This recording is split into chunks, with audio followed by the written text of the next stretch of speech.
Chainsaw Man, banyak yang bilang animenya sih kurang. Tapi kalau menurut gue sih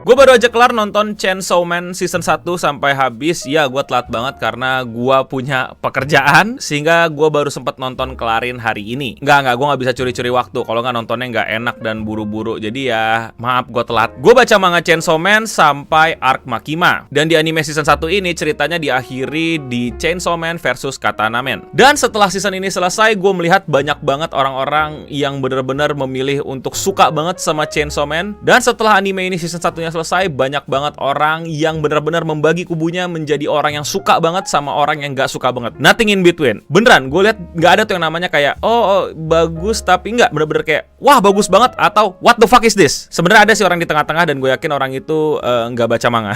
Tapi kalau menurut gue anime ini bagus banget. Ya, gue adalah orang yang berada di kubu bilang kalau anime ini sangat bagus, sangat menyenangkan nontonnya, sangat-sangat apa ya, sebagai orang yang ngikutin karya-karya Pak Fujimoto, gue sih seneng gitu ngelihat penulis kesukaan gue, ya, mangaka kesukaan gue juga punya karya yang kayak ih gila gitu loh, kayak wow ternyata manga gue bisa sampai ke anime dan dapet treatment visual, directing seperti yang menurut gua Fujimoto mau. Ya menurut gua, I don't know, tapi menurut gua ini adalah anime Fujimoto banget.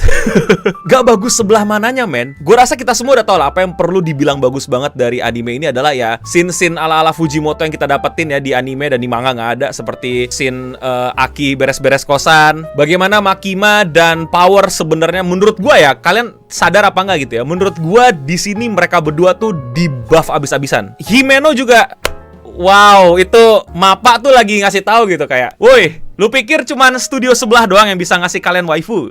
Kami juga bisa. Makanya semua anime ke kami aja gitu kalau kata Mappa. Sangat-sangat visually aesthetic. Tapi kalau gue ya, seperti gue udah bikin di podcast sebelumnya, first reaction gue episode pertama Chainsaw Man, memang ada hal yang ngebuat gue tuh kurang nyaman, seperti kayak 3D yang jelas-jelasan 3D dari opening scene, fight scene yang berasa kurang, gore yang lebih powerful di manga daripada di anime. Tapi makin kesini makin gue nggak peduli dan gue makin paham kenapa anime ini harusnya kita bisa lihat dari perspektif yang berbeda. Inilah kenapa gue juga berusaha memahami orang-orang yang lebih suka manganya daripada animenya. Gue akuin di manga itu emang lebih powerful kalau kita mau nonjolin action dan situasi-situasi magis. Itu adalah hal yang memang gagal kita lihat berhasil melampaui manga di anime. Serta adegan-adegan gore dan bagaimana kita bisa merasa jijik gitu ya di manga, sedangkan di anime gua nggak terlalu jijik, kayak biasa aja gitu. Ya itu hal yang menjijikan, tapi kalau lihat manga tuh imajinasi gua langsung bisa apa ya, ngevisualin gitu kayak ih menjijikan juga ya gitu. Tapi kalau di anime kayak keren, gore gitu kayak. Jadi memang manga jelas lebih powerful di hal-hal tersebut. Tapi kalau kalian sadar, anime Chainsaw Man memang sengaja didesain sedikit berbeda dari manga, terutama di treatmentnya. Yang mungkin udah banyak kalian dengerin ini dari content creator atau reviewer atau wibu-wibu lain bilang kalau ini series Chainsaw Man animenya itu tuh film banget. Bener-bener kayak orang bikin film, bener-bener kayak movie freak gitu. Yang dimana di openingnya itu bukan ngereferensi adegan-adegan di manga yang bakal kayak bagaimana nanti dianimasiinnya gitu ya. Kan di Naruto, di My Hero, di One Piece gitu. Kayak di spoil-spoil atau di tease-tease dikit nih, wah adegan di manga ini nanti di anime kayak gini. Biasanya di openingnya seperti itu. Atau nggak nyambung sekalian, bener-bener cuman pengen pamerin karakter dan interaksi antar karakter. Tapi di Chainsaw Man kita jelas-jelas bukan di tease lagi, tapi dikasih referensi belak-belakan kalau woi, ini film. Ini bukan anime doang. Ini treatmentnya akan kayak film. Ini akan menggunakan kamera-kamera angle film. Sinematografinya akan sangat-sangat film. Anime Chainsaw Man adalah anime yang melawan dengan menyajikan dirinya sebagai film dalam anime. And that's what make it so good. Apa bedanya? Apa sih yang benar-benar bikin itu jadi sebuah film? Apa yang bikin itu jadi sebuah anime? Well, emang nggak semua anime itu pasti nggak film gitu. Tapi yang jelas-jelas treatmentnya film, yang baru-baru ini ya jelas Chainsaw Man. Kalian bisa lihat panel-panel di manganya yang mungkin cuman plot begini aja gitu loh dari depan gitu. Sedangkan di animenya itu kadang diubah, nggak cuma plot doang, mungkin diambil dari bawah, dimiringin ke sini kameranya, terus backgroundnya bagaimana, terus bagi framenya dan lain-lainnya. Ya beberapa scene anime ada juga yang pakai treatment ini gitu, tapi nggak di seluruh pengadeganannya. Di Chainsaw Man ini semua bener-bener diterapin di setiap scene, di setiap gambar. Kalau perlu diubah yang di manga dan ditaruh di anime dengan sinematografi yang berbeda. Jelas banget kok, kayak udah terlalu banyak ya anime contohnya gitu yang kalau misalnya dua karakter ngomong itu cuman diem atau mungkin nanti shot satu terus shot karakter satunya lagi gitu terus balik ke sini lagi, terus kalau misalnya ada komedi latarnya ganti background kuning apa gitu terus mereka semua jadi chibi gitu kan. Di Chainsaw Man tidak ada treatment itu, dan itulah masterpiece-nya. Itulah rasa bahagianya, itulah rasa menyenangkannya gitu. Bahwa dialog-dialog di anime itu menurut gue jelas sangat jauh lebih powerful daripada di manga. Mereka benar-benar ngeliatin bagaimana Chainsaw Man tuh kayak live action, dialognya juga kayak live action. Bahkan ke fight scene-nya, makanya banyak orang termasuk gue bilang fight scene-nya itu kurang. Karena kalau kita terbiasa lihat fight scene anime, lu tau kan kadang-kadang tuh tangan bisa meleot gitu kan, terus bisa gede sendiri gitu. Walaupun nggak gede, tapi karena dia anime, dia bisa digambar jadi lebih powerful gitu loh. Atau yang bisa saking cepatnya jadi ngeblur gitu loh. Terus jadi kayak cuman seujung doang kakinya. Apakah kalian bisa melihat itu di Chainsaw Man? Tidak. Realistis. Jadi nggak ada namanya kaki bengkok atau saking cepatnya bisa gitu. No, it just man fighting with chainsaw versus katana. That's it. Ya kayak ting kan ada, biasa pasti ada tuh kilau-kilauan atau apa. No. Ting ya udah ting. That's it gitu. Jadi wajar dan gue paham kalau lu nggak enjoy. Dan sangat dimengerti dan tidak apa-apa. Gua pun enjoy tapi kayak kurang gitu. But itu bukan jualan utamanya. Dan sebagaimana Chainsaw Man pun bekerja di manganya gitu loh, fight scene bukan jualan utamanya. Sumpah men, dialog-dialognya tuh bener-bener yang lebih berasa. Perjuangan emosional Denji, bagaimana namnya Aki, bagaimana dia yang udah cool aja bisa kesetanan gitu ngeliat kelakuan bocah-bocah, bocilnya Power, dan seberapa mendominasinya Makima. Sangat jauh terlihat lebih berasa dibandingkan manganya. Inilah kenapa animenya sangat bagus kalau kalian pengen meresapi 100% apa sih yang Fujimoto mau kasih tahu ke kalian gitu. Emosi apa sih yang coba ditawarkan sama Fujimoto. Yang bagaimana kalau kalian nikmatin karya-karya Fujimoto gitu ya. Fujimoto tuh selalu bermain di drama, di emosi gitu, bukan di aksi gitu. Dimana absurditas dunia bukan realita gitu ya. Dunia yang absurd gitu, tiba-tiba ada monster ini, ada setan ini, ada devil itu, ada kelompok ini, kelompok itu, ditabrakan dengan realita kita yang kita sekarang nih hidup bagaimana dunia kita. Dan setelah itu apa yang paling nyata? Yang paling nyata itu ya cuman perasaan kita, perasaan yang ada di anime atau manga tersebut, dan bagaimana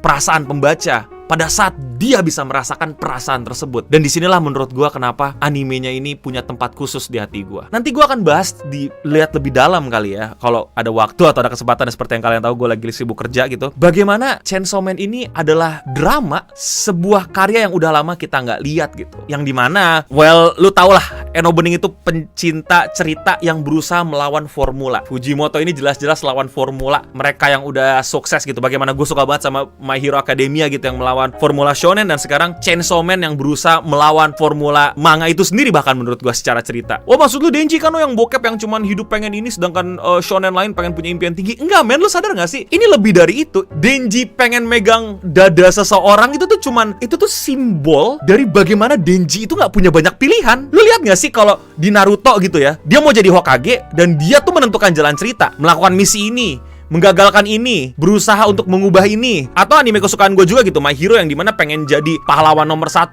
berusaha melawan kejahatan, making decision masuk UE, terus making decision untuk melawan penjahat, making decision untuk perang, dan lain-lain. Denji gak punya banyak pilihan. Dia bahkan hampir gak pernah bisa membuat keputusan dalam ceritanya. Dan disinilah menurut gue sebuah mahalnya dialog gitu, yaitu bagaimana Denji mereaksikan kejadian-kejadian yang terus berputar di depan dia gitu. Bukan MC yang dunia berputar karena MC. Ini enggak. MC yang dipaksa muter bareng dunia, yang dimana dia nggak terlalu punya banyak pilihan. So yeah, this is why I love Chainsaw Man. Karena lagi-lagi formula berhasil dilawan dan menyenangkan.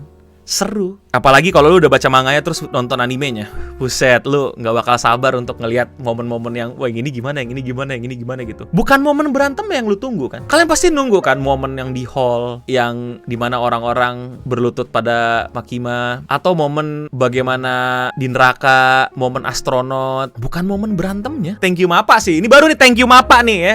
Jangan kayak Attack on Titan nih. Ini baru nih kalian. Thank you Mappa. Bener-bener lo ngomong thank you Mappa, Chainsaw Man gitu. Akhirnya setelah satu season, yang dimana di episode awal gue sempat meragukan, tapi gue tetap ngasih chance dan ternyata syukur puji Tuhan, ternyata menyenangkan dan seger. Gue gak minta season 2 Chainsaw Man itu lebih bagus daripada season 1. Gue pengen season 2 seperti season 1. Jangan ada tambah improve dan lain-lain. Semuanya sudah drama banget, semuanya udah melodrama banget, sudah drama-drama unyu, emosional. Bahkan jatuhnya bisa jadi apa ya, cheesy gitu. Tapi but that's what is Chainsaw Man about, I guess gitu ya. Kadang bisa cheesy yang nyebelin gitu, tapi perasaan-perasaan roller coaster emosi kita bertualang bareng karakter utama yang tidak bisa ngapa-ngapain dan kita cuma bisa bersimpati atau berempati bareng sama karakter utamanya. It's so wonderful. Thank you Pak, thank you Pak Fujimoto. Mungkin lo gak tahu gue di dunia ini Pak Fujimoto, tapi gue cuma mau bilang gue gak tahu kenapa ya seneng gitu ngeliat lu yang punya keanehan gitu dari karya-karya lu, yang dimana mungkin gak semua orang suka sama karya-karya lu. Mungkin kalau orang-orang gak baca Chainsaw Man terus baca karya lu dari yang awal, pasti akan dibilang kayak apaan sih gitu loh. Tapi kalau misalnya orang udah baca Chainsaw Man terus baca karya-karya lama lu ya baru ngerti gitu. Ya seneng aja gitu orang-orang aneh yang gak ngerugiin orang ya tentunya. Karyanya bisa diapresiasi banyak orang dan memberikan warna baru, tau gak lu? Warna baru. Bosen anjir ngelihat another Naruto gitu, another Deku gitu kan, another Luffy gitu.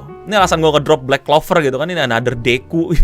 Itulah opini pribadi gue, itulah interpretasi gue, itulah perasaan gue untuk Chainsaw Man season 1 animenya. Ya terserah kalian gak suka dan tetap gak mau gak suka ya urusan kalian gitu. Kalian bilang manganya lebih powerful, urusan kalian gitu. Kalian gak setuju sama interpretasi gue tadi tentang emosi, tentang drama, bagaimana tadi dunia tidak berputar pada MC, malah MC-nya yang dipaksa muter di dunia. Kalau kalian gak setuju ya udah komen di bawah aja, kritisi interpretasi gue. Karena interpretasi yang benar ya cuman interpretasinya Pak Fujimoto, bukan interpretasi kita. Tapi kita bebas untuk menginterpretasikan. Dan ketika banyak karya anime atau manga itu bisa diinterpretasikan, berarti ya makin keren itu karya. Itulah dia Radio Singham kali ini ngebahas Chainsaw Man anime season 1. Setelah nonton satu season, apakah rasanya? Enak, mantap, seger. Berharap yang terbaik buat Mappa dan Pak Fujimoto di project kali ini. Kalau kalian suka jangan lupa subscribe dan nyalain notifikasinya, leave a like, dan jangan lupa komen di bawah juga interpretasi kalian atau review kalian. Apakah kalian orang yang suka sama Chainsaw Man anime atau kalian orang yang gak suka dan lebih memilih manganya? Komen di bawah juga interpretasi atau review apalagi yang kalian pengen denger dari gua. Dan ya, kalian bisa support channel ini dengan membeli merch kami di bit.ly/tokochess. Jaket bukan clickbait ini enak banget ya. Jadi dia tuh gak terlalu tebel, jadi bisa dipakai pas panas dan dingin juga. Atau bisa support gua dengan join member, klik tombol join di bawah dan nanti kalian bisa chatnya keluar kayak gini selama video gua diputar. Lihat tuh. Oh ya, kalian sadar gak sih? By the way ini sengaja gua taruh belakang biar gak terlalu banyak yang denger ya.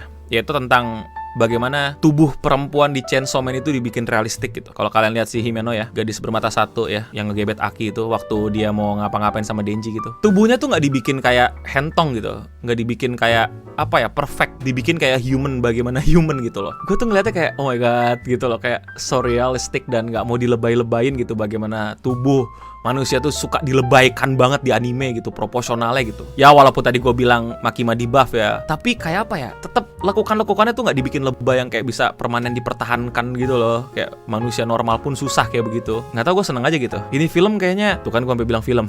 Ini anime kayaknya memang pengen nunjukin bahwa ya we're just human in the weird world, in the absurd world. We cry, we sad, we laugh. At the end, all the emotion it's what make us live until now. Without the sadness there is no joy. Without the joy there is no sadness. Itulah yang membuat kebahagiaan lu jadi berharga. Dan itulah yang ngebuat kesedihan lu itu jadi berasa banget. Earth doesn't revolve around us. Bumi gak berputar demi kita, tapi kita berputar bareng bumi. Dan putaran itulah juga mungkin putaran emosi kita. Lebay banget gue di podcast kali ini. Dan untuk kita semua, stay clean and sound.